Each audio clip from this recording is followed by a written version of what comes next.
the Anycubic Photon Mono M5s Pro. Let's give it a review. Biff, pow, zap, clunk, clunk, ouchie. Hey guys. The Anycubic Photon Mono M5s received varied press, largely due to its innovative leveling-free build plate. It achieved this feat through force detection, something that I waffled about considerably in that M5s review. And as I'm too lazy to repeat myself, if you're not sure, learn about the force. Then that video is the place to start. Now, some folks loved the plate auto leveling system, and some hated it, making the M5s a mixed bag of emotions. Personally, I experienced no issues with it, and as plate leveling is one of the main causes of print failure, I actually commended Anycubic on their innovation. Whether you loved or hated it, the M5s Pro has you covered.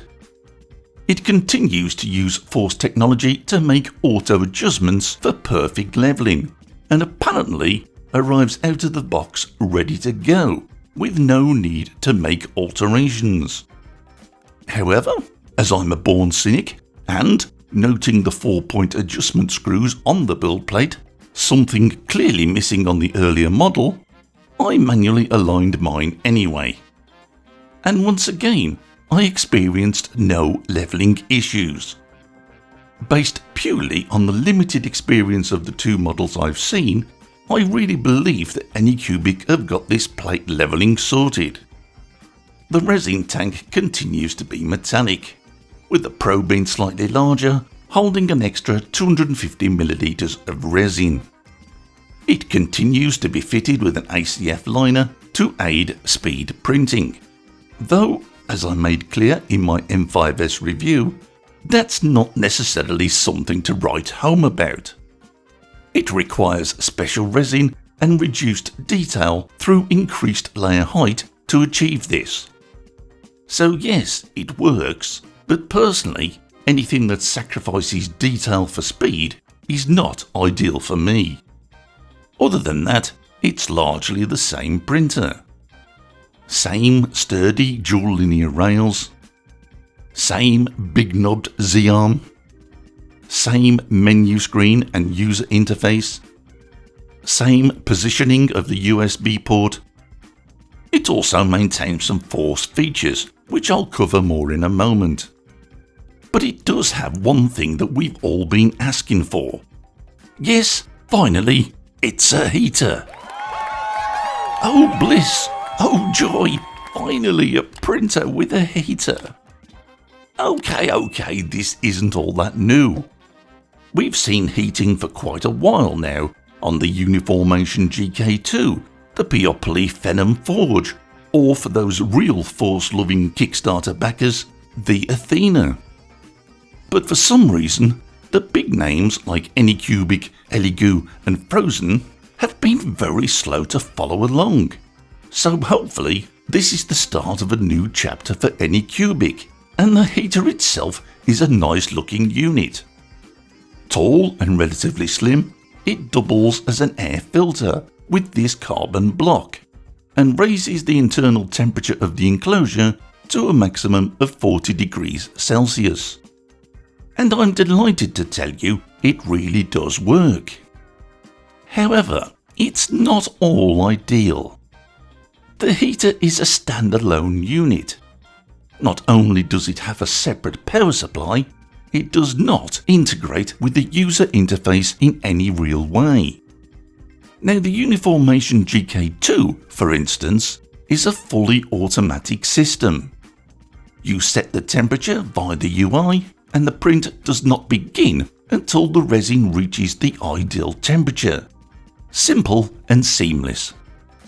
Unfortunately, it's not the same deal with the M5s Pro. When beginning a print, you can select additional options, allowing you to enter a number of minutes you'd like to delay the print from starting, thus allowing the heater to warm the chamber. Anycubic does offer some guidance on this, and I can say these do seem realistic. Now, it's not a major turn-off. Like me, you might think, hey, I'll use this heater in another printer. But that can be awkward. On the bottom is double-sided tape, a lazy and cheap fixing feature that unfortunately you'll probably find yourself using. As you'll very quickly find, if you don't use it, the very slightest movement places the heater in the path of the Z-arm. So it's a great heater. I do like it. But it could have been so easy to make this much better. And there's a couple of really silly things that need pointing out. Stupid things that really shouldn't have occurred. Let's say that we've chosen our time delay and let the printer get on with things. In response, the very first thing the printer does is plunge the plate into the resin. Strange, but true. You might think it's testing the resin level, but I have those features turned off, as I'll cover later. Then, just to annoy the hell out of you, the plate is then raised to roughly the middle of the Z height, allowing thick, gloopy resin to rain down profusely on the inside of the lid. Stupid. This is just lazy programming. Okay, Anycubic, dip the plate if you really must, though I can't see any reason for this, but instead raise it to just above the tray. This luckily simple firmware fix will still allow everything to warm up, but it will keep the lid a lot cleaner. And talking of firmware fixes, the M5s Pro possesses a number of force detection features, such as resin residue detection, intelligent release, smart monitoring, and resin level detection. Now here, you can see what happened on my very first print. It's a brand new plate, a brand new tray, and a brand new bottle of resin, which I actually filtered, because I'm a little bit over the top like that. And all of these wonderful force features are on. So, an error. Residue detected in a brand new tray with new filtered resin? Box. And so it went on. Systematically, I had to turn off every one of these features as I continued to receive this same error. Now, the documentation tells me that if there is an error, a scannable QR code will pop up on the screen and allow me to whisk off to a helpful tutorial. Regrettably, that didn't happen for me. Instead, I had to silence all of these features and operate without them. Hopefully, future firmware updates will fix these issues. The screen is a whopping 14K, the highest we've seen on any Anycubic so far. Just like with the 12K screen, we find ourselves with rectangular pixels. In fact, you'll note that the Y resolution remains the same at 5120 pixels. Only the X resolution has increased by approximately 1800 pixels, giving us firstly more rectangular pixels, and secondly a tiny increase in the XY resolution. Well, an increase is an increase, and better is better, but if you have a 12K printer, I certainly wouldn't advise that you rush out and buy a 14K screen. With that said, the performance of this 14K screen has impressed me, as you'll see. Just like the previous version, the Pro has Wi-Fi connectivity, allowing you to access the Anycubic cloud and monitor your prints. Unusually for me, I set up a hotspot and installed the app, just to check if there were any firmware updates, but at the time of recording, there weren't. Conveniently, the Pro comes with a doggy file that allows you to tune in your favourite resin. Normally on an Anycubic printer, I'd use Anycubic Craftsman Grey, but as I don't have any, I opted for my equal favourite, Frozen Aqua 8K. It's a little brittle, but I love the colour and the detail is excellent. As you can see, the doggy file printed perfectly, indicating that the plate was correctly levelled. I did experience printing issues with the standard M5s. It didn't seem to like small prints, and to get them to work, it was necessary to add a large raft. As you can see here, I've had no such issues with the Pro. Quite honestly, it's printed beautifully for me so far without any failures whatsoever. I stuck with my standard print tests, shown here at 0.05 height with no anti-aliasing, and from my perspective they looked very nice prints.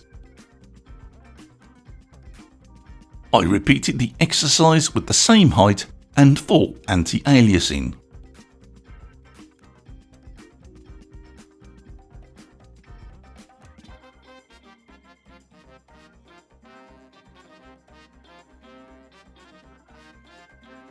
I turned to our buddies at ARCHVILLAIN Games for something more exciting to print, and this is a beautiful example of their work.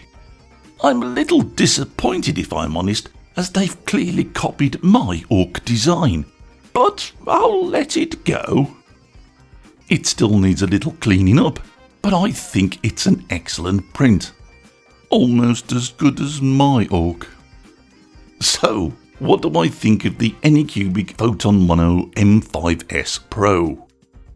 Strangely enough, I love it. It's a good looking printer and it does an amazing job of printing, which is what we really want after all. The 14K screen is an improvement over the 12K printers, but honestly, it's so small an improvement that unless you've got a mid-range printer with 8K or lower, you really won't notice any difference. For me, the self-leveling system works great, and for old school guys, the reassurance of the 4-point adjustment system seals the deal. And of course, it has a heater. It doesn't really integrate with the UI, but it does work very well, and the printing results are clearly there to see. It's such a shame that the programmers behind this model were apparently on an acid trip or something because of the stupid oversights that are clearly here. Folks often think that YouTubers get all the best stuff, but very often we get prototypes with missing features and even missing equipment. So it is possible that 1. Everything works perfectly usually, but my printer may be a prototype and that the one you buy won't have any issues. Or 2, that mine isn't a prototype, it's just a dud, maybe with a few misaligned or missing parts. Or maybe even 3, every model is going to be the same. I'm taking a leap of faith here that it's either situation 1 or 2, and that within a few days we'll see firmware updates to get rid of these stupidity issues. And we'll also probably see someone getting sacked from Anycubic.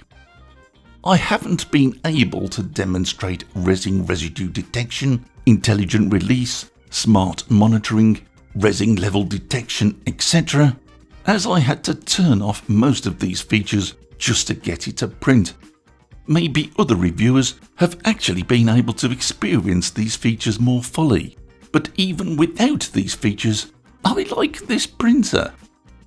There's a pre-order price running right now that makes this model quite attractive.